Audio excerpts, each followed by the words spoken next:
Oke, halo, balik lagi sama gua Jule dan di samping gua sudah ada tukang cukur jauh-jauh dari Kediri, 18 tahun, masih sekolah? Ya, masih. Masih sekolah kelas berapa? Kelas 12. Kelas 12 dan dia udah bisa nyukur. Namanya siapa? Mesa. Mesa. Oke, jadi teman-teman kemarin ini Mesa sempet viral di sosial media, TikTok, Instagram, di share beberapa media juga ya. Ya. Jadi karena dia suka melakukan sambil sekolah tuh sambil nyukur. Dan nyukurnya tuh di sekolah juga. Iya. Nah, gue tuh penasaran. Jadi gue datangin dia jauh-jauh dari Kediri ke Jakarta, pengen tahu ini beneran bisa nyukur apa enggak. Terus kenapa dia mau belajar cukur di umur segini? Oke, tapi tahan dulu. Mesa, di depan ini ada customer. Jadi dia kemarin buru-buru pengen potong rambut karena ada razia katanya hari ini ya. Dan potongannya bisa dilihat sendiri, ini lumayan berantakan. Enggak lumayan, hancur ini. Ya, nama lu siapa? Darren. Darren. Ya, kenapa bisa sehancur ini Darren? Gak tau, kemarin kan gara-gara dadakan jadi ya Ngasal aja gitu. Apa adanya lah. Oke, bukan di tempat biasa potong gitu ya. Sebelumnya pengen potong apa nih? Ke potong Ke taper dong. taper. Taper.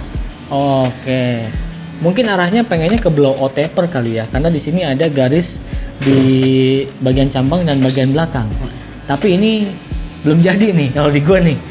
Blow tapernya masih kelihatan garis. Jadilah seperti ini, depannya pendek, terus di sininya ngembung, jadi kayak mangkok. Nah, ini bahaya potong rambut kalau nggak ngerti dengan keadaan rambutnya, tapi memaksakan ke modelnya.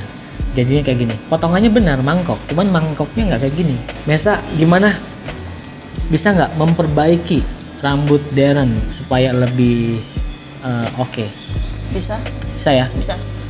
Jadi ya pokoknya nanti sambil ngobrol, sambil nyukur dan kita lihat hasilnya gimana. Oke, silahkan langsung aja. Bayangannya kayak gimana Mesa? Potongannya? Mungkin dibikin French crop ya, biar French crop. lebih tinggi. Iya. By the way, Mesa juga hari ini berarti hari kedua dia di sini.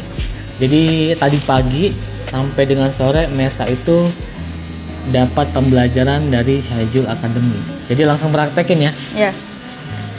Nih kalau lihat dari bentuknya, ini kan dia bulat nih, gak cocok nih bulatnya di sini nih. Nah, jadi ini harus dibikin square nih Mesanya. Set, supaya dibentuk wajahnya dia itu makin tegas. Oke, kita sambil ngobrol kali ya Mesa. Kenapa pengen belajar cukur? Penasaran aja sih sama cukur. Penasaran? Iya. Gak tau, pengen ngotak-ngatik rambut kan, gabut. Pengen ngotak-ngatik rambut, Iya. gabut. Agak ini ya, agak jarang nih. Anak umur segini penasarannya tuh ngotak-ngatik rambut nih kayak nggak masuk akal gitu. Mulai potongnya dari atas bang. Iya dari atas. Bisa nggak dari atas? Coba ya. Apa? Jadi kita sambil belajar ya teman-teman. Mungkin teman-teman yang tukang cukur mau nonton ini sambil mempraktekkan hasil belajar yang tadi. Jadi biasanya tuh Mesa nyukur itu dari samping ya. Iya. Dan ini memang kebiasaan tukang cukur di Indonesia ketika mereka itu belajarnya otodidak. Jadi nyukurnya itu pasti dari samping. Ketika dimulai dari atas duluan, itu pasti bingung. Ini mulainya kayak gimana, terus sampingnya kayak gimana. Nah, sekarang kita coba mulai dari atas. Yang pasti depannya tuh nggak usah dipotong lagi. Jangan dipendekin. Atasnya aja. Poninya. Kita atasnya tuh lihat ininya aja. Bentuknya tuh udah oke apa belum.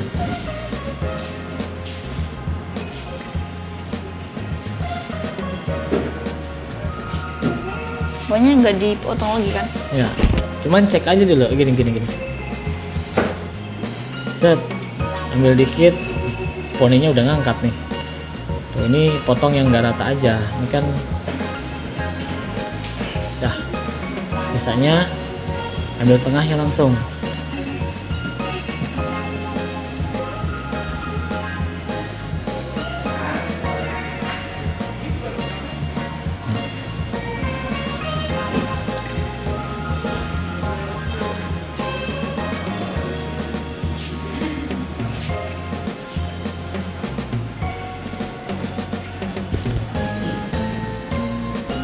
Nah, itu kan jauh tuh bedanya tuh. Iya. Nah,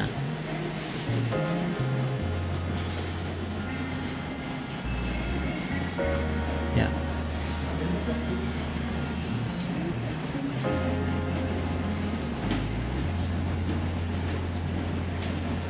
Nah dulu kursus di mana? Khusus di Kediri. Di Kediri ada tempat kursus gitu, Ada. bayar gitu. Bayar. Nah waktu itu langsung belajar apa, motong apa? Waktu itu awal masih undercut terus.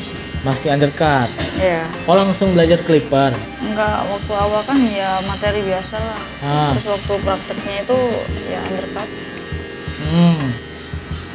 Terus abis belajar dari situ baru mulai tertarik, Ya. baru mulai motongin apa namanya, customer kapan? Waktu udah 1 bulan. Langsung ke customer. Ya. Gimana rasanya pertama kali motong customer? Deg-degan. Hah? Deg-degan. Deg-degan, Iya. Grogi juga. grogi. Keluarga ada yang nyukur juga? Enggak ada. Nggak ada. Jadi kamu di keluarga satu-satunya tukang cukur. Iya. Terus apa tanggapan keluarga? Orang tua siapa gitu? Orang tua juga support. Emang support aja sih. Orang tua support. Terus alat-alat ini dibeliin orang tua juga? Atau Ya, gimana? awalnya dibeliin. Hmm. Terus dibantu. Gimana awalnya kamu mulai bikin video? Kan udah belajar Iya. kursus nih, terus udah nyukur customer. Ya. Nah terus gimana bikin video pertama kali? Kan yang viral tuh yang mana? Yang nyukur di sekolah ya? Bukan yang viral pertama itu yang pulang sekolah ke barber. Oh iya, pulang sekolah habis itu langsung nyukur. Iya. Oke. Nah itu gimana ceritanya? Ceritanya ya terinspirasi dari temen, disuruh kayak lu bikin konten aja gitu. Oh teman yang nyuruh. Iya. Awalnya nggak kepikiran bikin video tuh? Enggak. Oke, terus? Ya cobalah mau bikin daily gitu. Hmm, Malah FYP. malah FYP. Itu Iya. konten pertama kali kah atau Konten ketiga. konten ketiga? Yang 1-2 itu ya hasil cukuran biasa. Oh, ini template CapCut aja gitu ya. Iya. Konten ketiga baru yang kayak vlog gitu. Ya. Pulang sekolah nyukur. Tapi ini itu emang kegiatan sehari-hari kayak gitu. Ya tiap hari gitu. Senin sampai Jumat gitu. Senin sampai Jumat. Seminggunya dari pagi. Pulang sekolah jam Pulang sekolah sekitar jam 4-an. jam 4. Habis itu langsung ke barber Ke barber. sampai jam Sampai jam 9. 9 malam. 9 malam. Kadang juga lebih. Oh, kadang lebih. Berarti full ini dong ya. Kegiatan full. Iya. Dari pagi sekolah langsung kerja gitu. Ya malam pulang terus paginya sekolah lagi. Nah, itu berarti udah menghasilkan dong.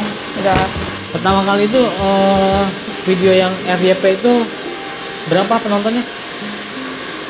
yang waktu itu 1 juta ya.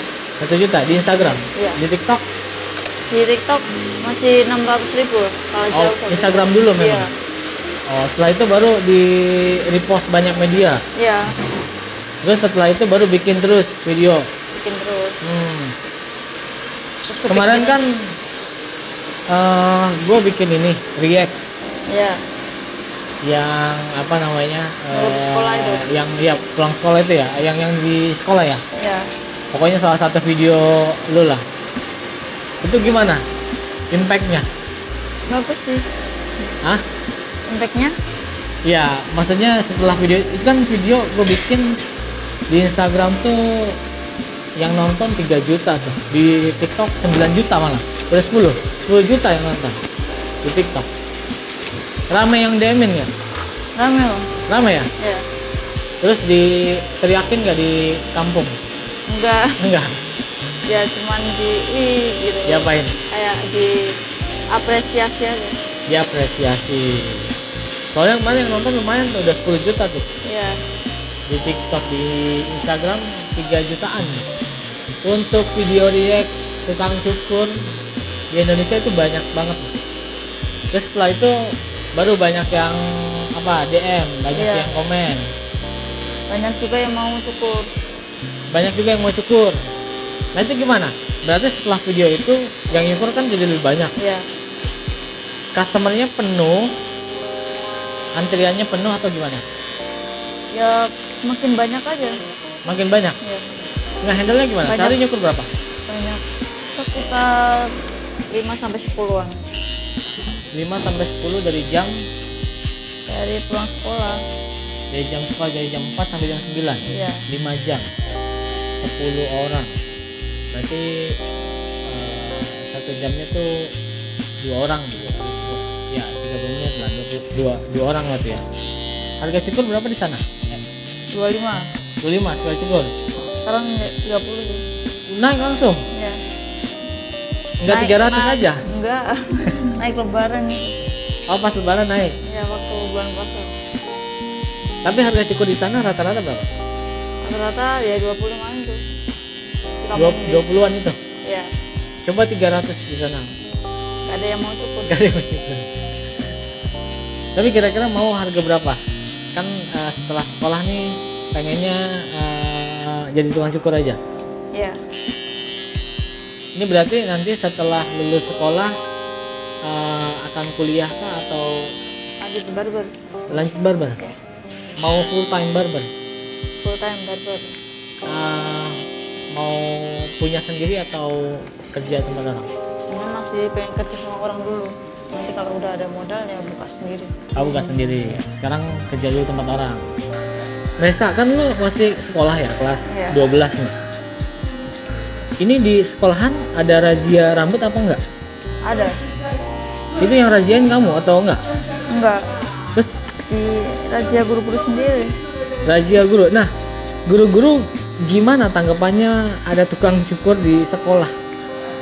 Tanggapannya gimana? Pas awal-awal viral itu baru tahu.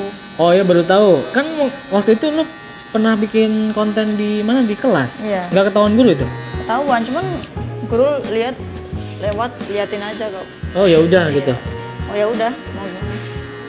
Nggak ada yang marahin juga. Oh, nggak ada yang marahin. Kirain ini minta bagian gitu. Enggak ya? Enggak. Sewa tempat gitu. Berarti ada razia rambut di sekolah. Ada, sering malah. Nah itu lu berarti ngerapihin rambut teman-teman yang kena razia nggak? Ya, kalau ada yang minta ngerapiin, kalau enggak ya udah Oh, kalau ada yang minta baru rapihin. Bayar nggak mereka?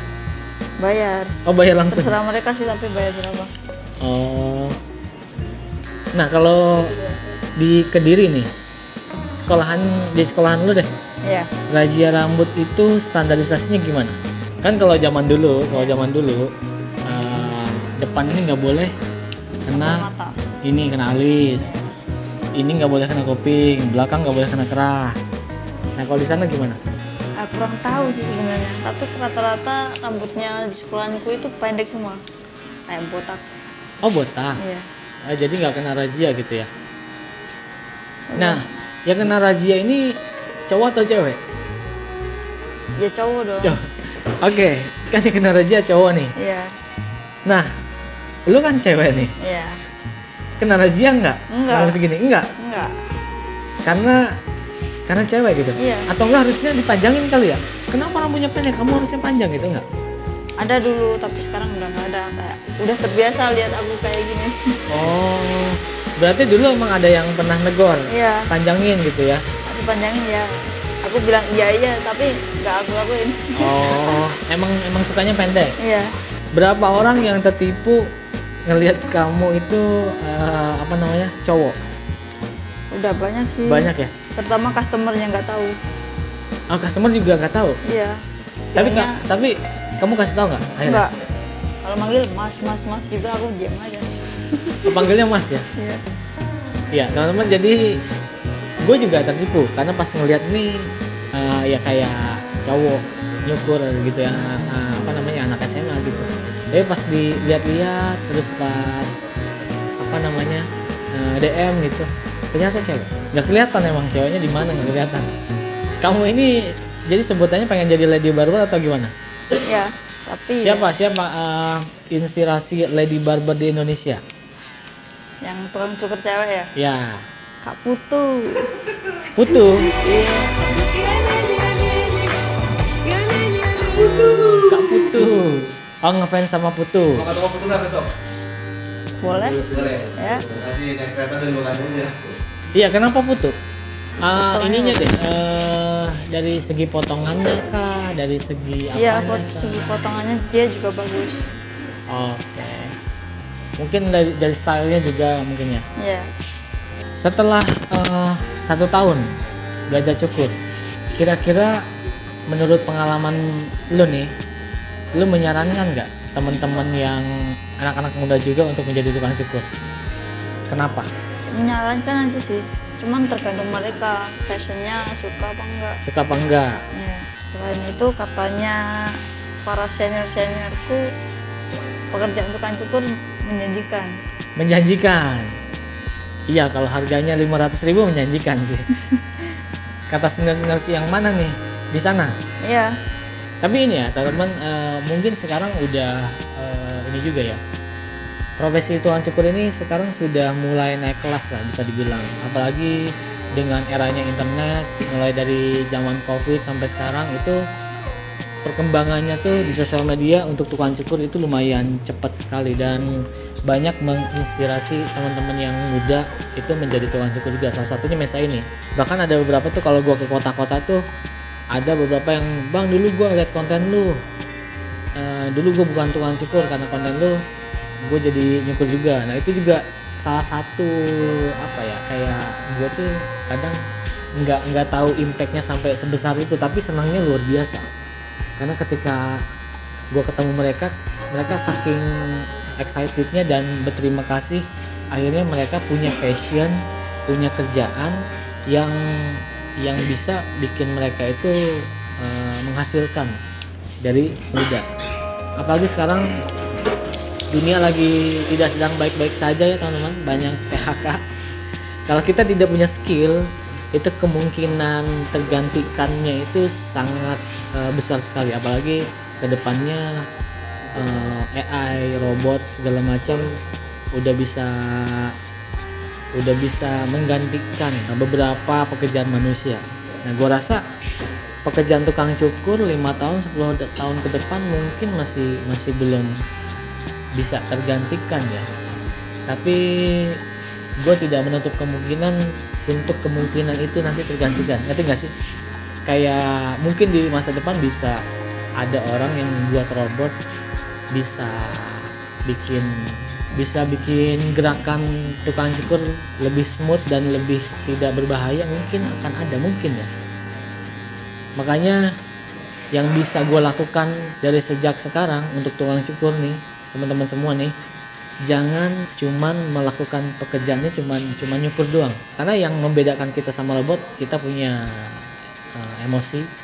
Terus pekerjaan kita itu memang sebagian besar mengandalkan emosi. Mereka datang ke sini itu biasanya karena merasakan, oh gue puas cukur sama Jule, oh gue puas cukur sama Mesa, gue puas cukur sama yang lain gitu. Jadi berdasarkan perasaan. Nah, robot itu nggak punya perasaan. Jadi tukang cukur yang cuma nyukur aja kemungkinan bisa digantikan dengan robot, tapi tukang cukur yang dia pakai hati kerjanya itu kemungkinan besar tidak akan tergantikan. Abis ini Darren juga jadi tukang cukur ya? Enggak. Jadi gue rencananya pengen buka High Jewel Academy tapi untuk anak-anak sekolah.